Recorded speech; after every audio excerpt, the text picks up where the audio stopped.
Losers. What I mean by that is not a pejorative, I mean a descriptive term. So people who are on the outside, people who have lost, people who are at the bottom of a power asymmetry or perceive themselves to be under threat.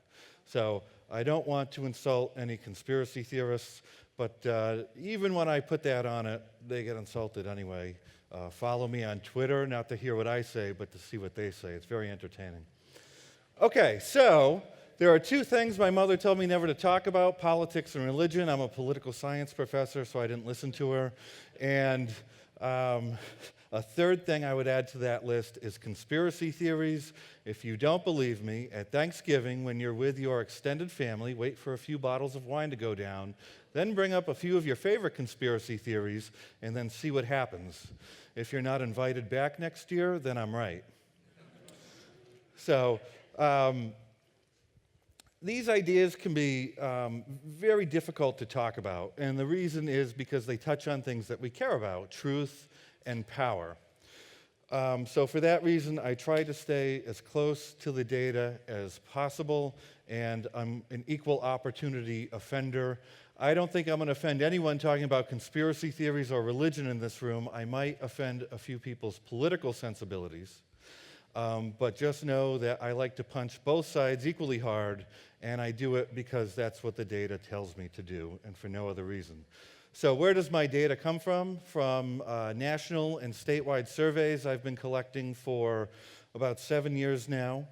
When I first got into the conspiracy theory thing, there wasn't a lot of data out there, and to study it over time, there weren't surveys that had been repeated over time, so I couldn't really get good overtime measures. So in lieu of that, we turned to letters to the editor of the New York Times, and we got 1,000 letters per year over 120 years. So we got about 120,000 plus letters.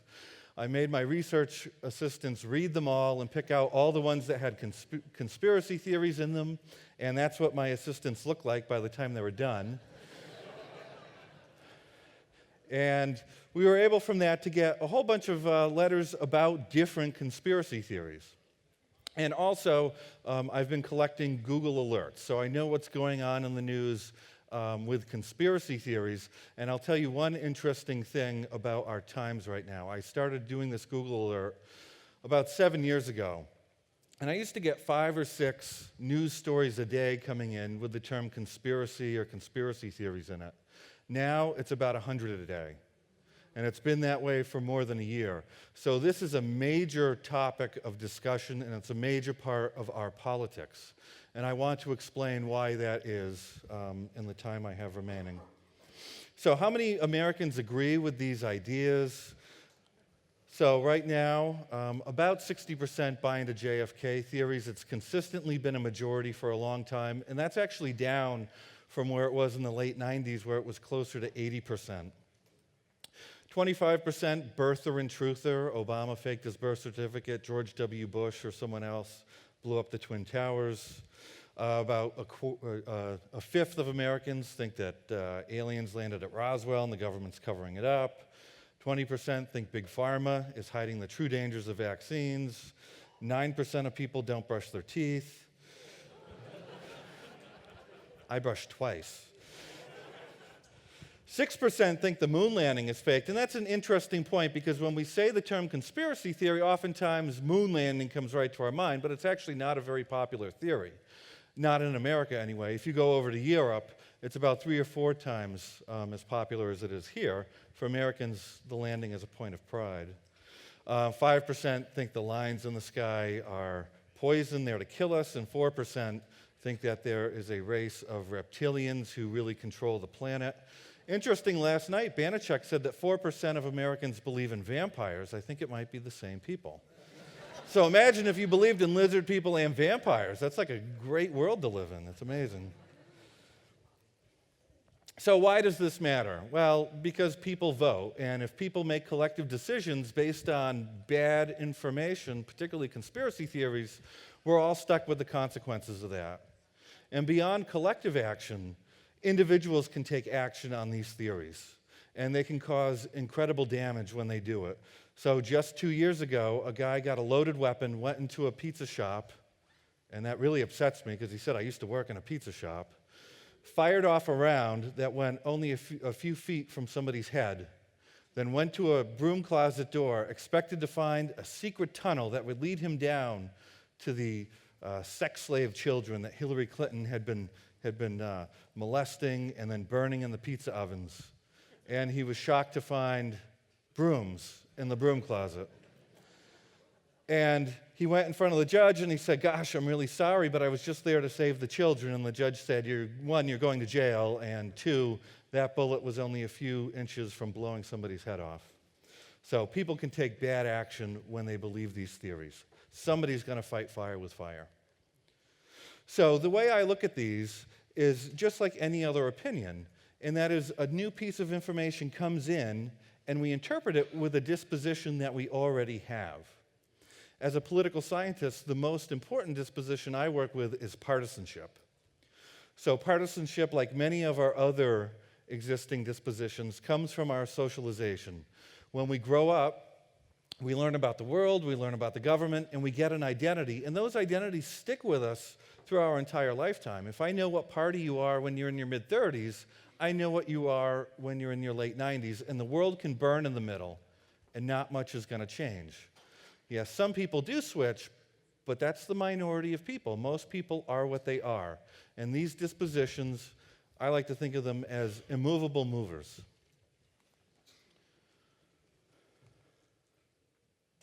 So what I want to do for you now is just build a very simple three-dimensional model that can explain who's going to believe conspiracy theories, which ones they'll believe in, and when and why. So the first dimension of this is I call conspiracy thinking. And it's a predisposition that people have to one degree or another. So some people are way up on the top where they see all events and circumstances as the product of a conspiracy. They're just lurking everywhere. And then there's people at the bottom who are resistant to conspiratorial logic. Most people are somewhere in the middle on this. The second dimension is partisanship. And we have on our right our Republicans, and on our left we have our Democrats. And our third dimension is power, whether you're a loser or not. So that's our third dimension. And there we have our winners, people who are in power.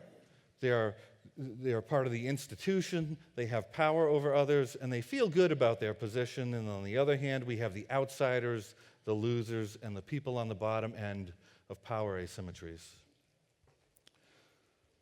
So let me talk about each dimension, and then I'll put the whole model together and explain sort of what happened in the 2016 election. Do you guys get this joke, right? There you go. All right. So conspiracy thinking. So we do surveys, and we measure how conspiratorial people are in their thought by giving them three statements.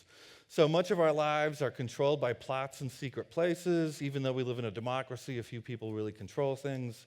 And the people who really run the country are not known to the voters. So when we do this nationwide, we get something like this, where most Americans are somewhere in the agree area. And we take their responses to these statements, from strongly agree to strongly disagree, and we give each respondent a score, which we call their conspiracy thinking. Now, the difference between someone on the high end and someone on the low end is something like this. We asked another question where we gave them a list of 10 groups, and we said, which of these groups do you think are actively conspiring against us right now? The people on the high end of our conspiracy thinking scale picked on average between 5 and 10 groups. The people on the low end picked less than one. So if you're on the high end of that scale, you don't go out at night because everybody's out to get you. So the popular character, and I want you to close your eyes just for a second, and imagine, who is that typical conspiracy theorist? Who is that person, and what does that person look like? So what color is that person? White. What gender are they? Male. What age? 60. Middle-aged. And then what are their politics? Conservative. Oh my God, I'm like Banachek up here. This is great. I read your minds. And oh my God, oh no, it's me. That's me right there. That's even worse. So that's the popular character, and we would imagine, oh my God, it's these guys that we always see on YouTube saying something. conspiratorial. But the data tells a very different story. And conspiracy thinking cuts across gender almost perfectly evenly, across race, age, partisanship, and political ideology are almost even. And a lot of people won't believe that.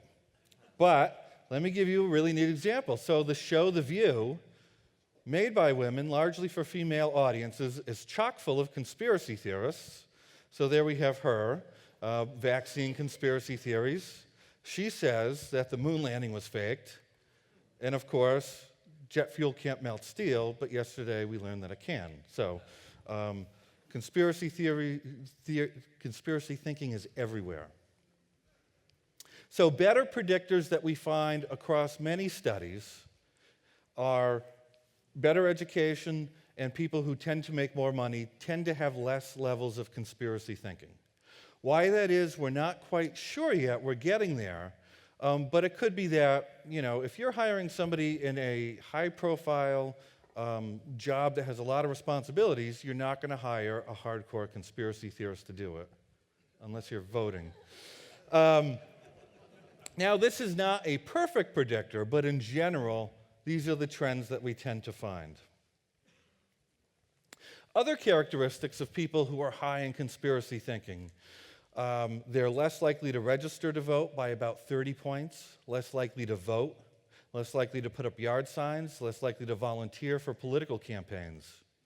They're more likely to join third parties. Economically, even controlling for their income, they're less likely to invest in the stock market.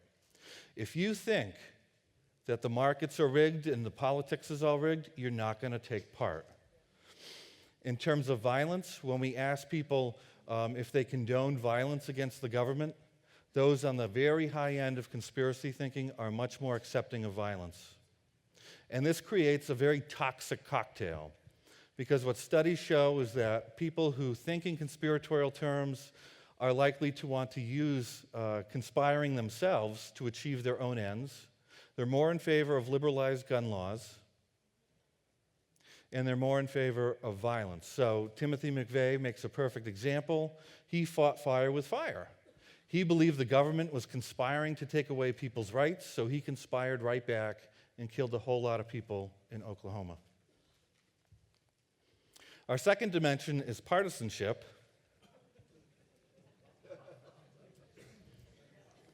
So our brains are really hardwired into our party. It's not like we sit down and say, well, should I be a Republican or a Democrat today? I mean, these identities are with us. They're very tribal, and they control how we view everything. So this disposition affects how we see the economy, how we see most aspects of the world. So, for example, polling came out yesterday showing that Republicans and Democrats equally see their financial situation doing pretty good, right? Both Republicans and Democrats say, yeah, I'm both doing about equally well. But when we ask Republicans and Democrats, do you think that the economy as a whole is doing good? Republicans say it's doing great, and Democrats say it's doing terrible. When we asked the same questions during the Obama administration, when the economy was almost exactly the same, Republicans said, it's absolutely terrible, and all the numbers are faked. And Democrats said, it's just wonderful. Not that much has changed in the time, just the perceptions based on our partisanship. And one way that this works is that people tend to follow their political leaders. If you have trusted leaders, you tend to listen to what they say, and people tend to take cues from them. And those are incredibly powerful. So when we polled the nation, we asked Republicans and Democrats, who do you think is conspiring against us right now? And Democrats believe corporations and conservatives are out to get us, and Republicans think that liberals and communists are out to get us. Mirror images of each other, just pointing fingers back and forth.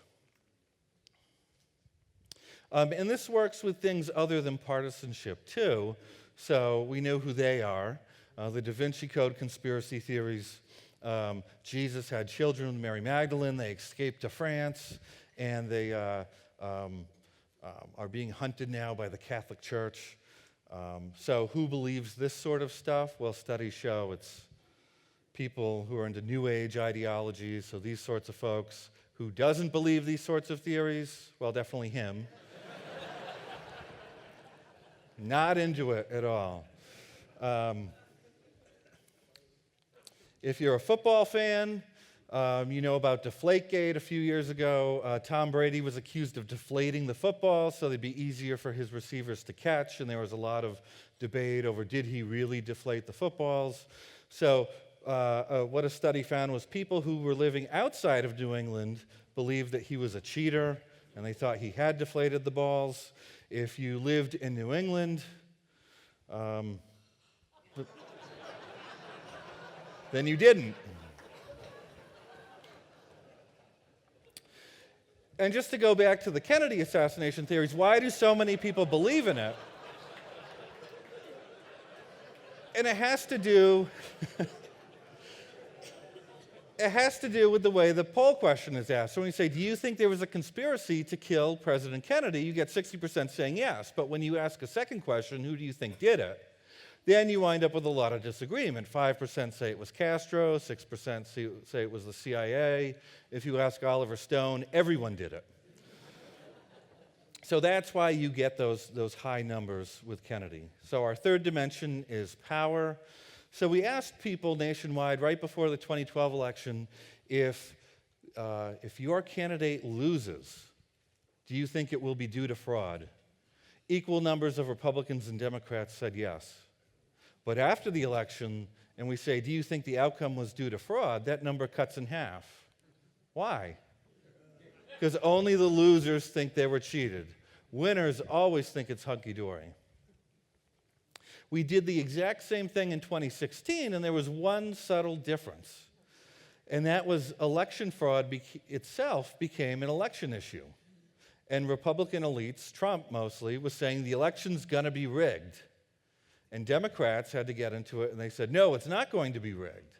So you had more Republicans believing it was going to be rigged prior to the election than Democrats. But after the election, Republican belief in rigging goes way down.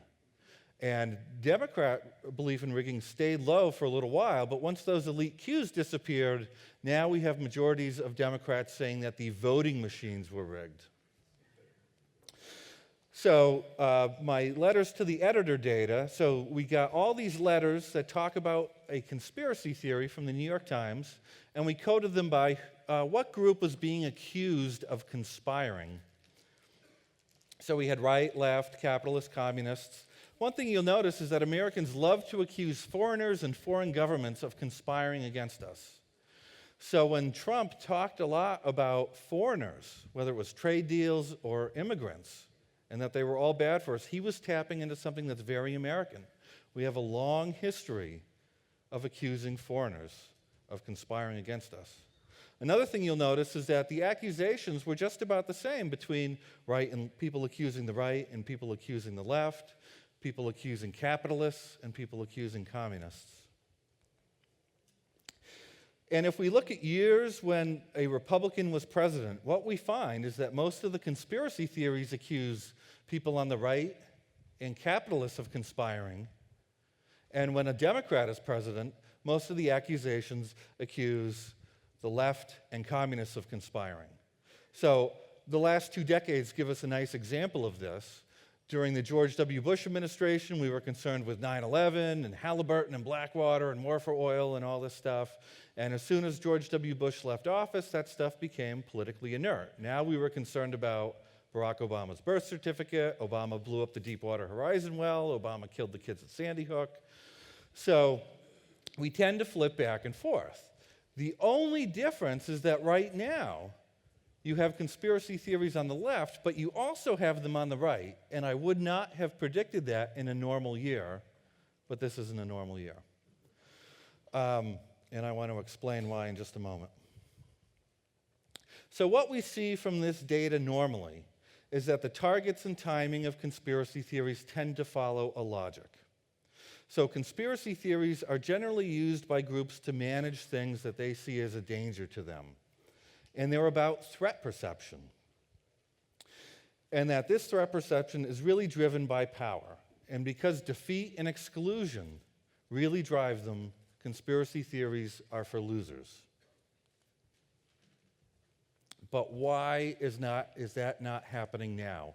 Why do we have a party that controls the executive, judicial, and legislative branch engaging in so much conspiracy theorizing? Well, 2016, we had 2 candidates pushing conspiracy theories. So one was Donald Trump, and I don't think there was a conspiracy theory he didn't like. So he started with the birth certificate, and then he moved to Obama's college transcripts. Lots of things about foreigners, the FBI. He's been dancing with 9/11 truth theories. And of course, Ted Cruz's dad killed JFK. But if you boil all these down to one statement, even the goofy ones, there's a singular idea there that he was trying to push. And it's that American political elites have sold out the interests of regular Americans to foreign interests. That's what he was arguing.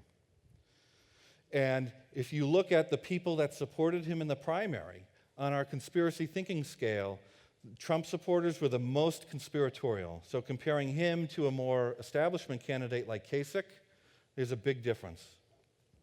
And that's exactly what we'd expect. Bernie Sanders, he had a singular conspiracy that he pushed all the time, and he used the word rigged quite often. And there was only one speech where he didn't use the word rigged, and that was at the DNC convention. And I think they told him he couldn't use it because there were accusations of rigging that popped up that week. So he used the word oligarchy instead. And then Warren got up after him and said the word rigged 6 times. So his thing was the 1% controls all our politics and all of our economics.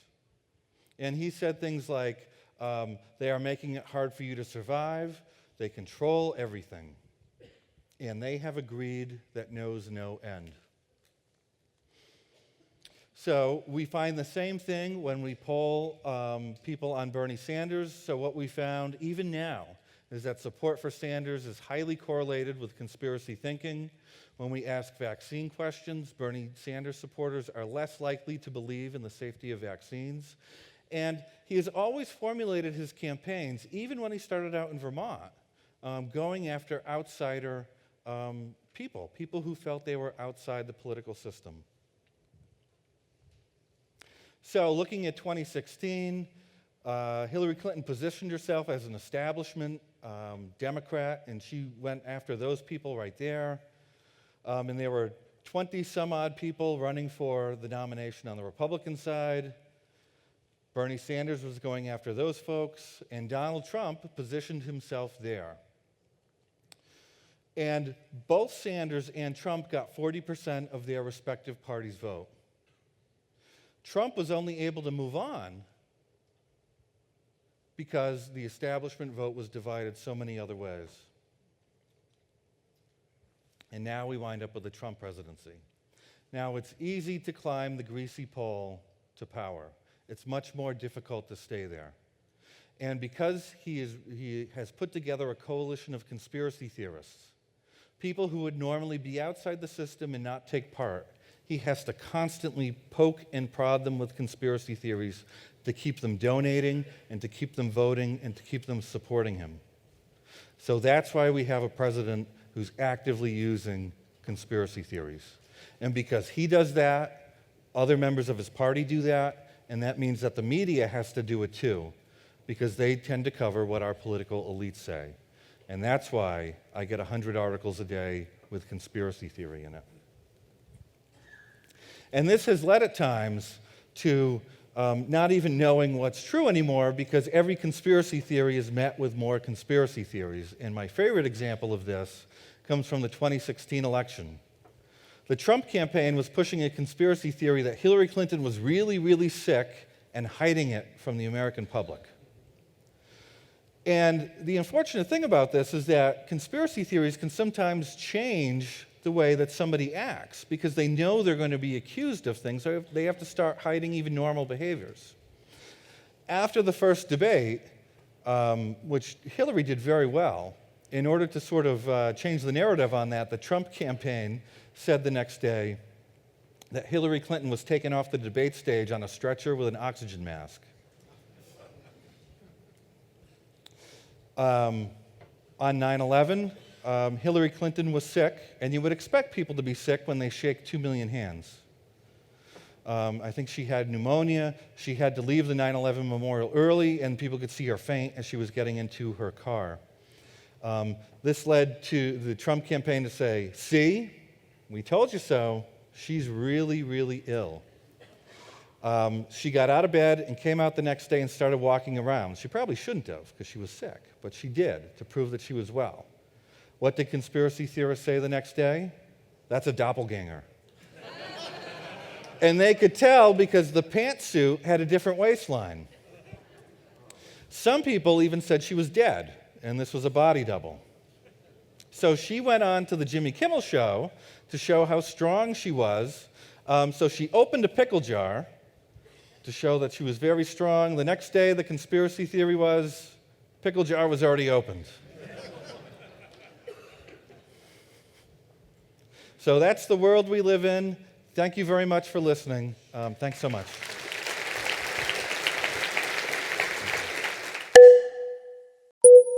Thanks for watching. If you liked this video, be sure to give it a thumbs up and share it with your friends. Don't forget to subscribe to the channel and ring that bell to be notified about new videos. You can follow us on social media, and if you really love what we do, consider supporting us with a donation. Links to all that good stuff is in the description below.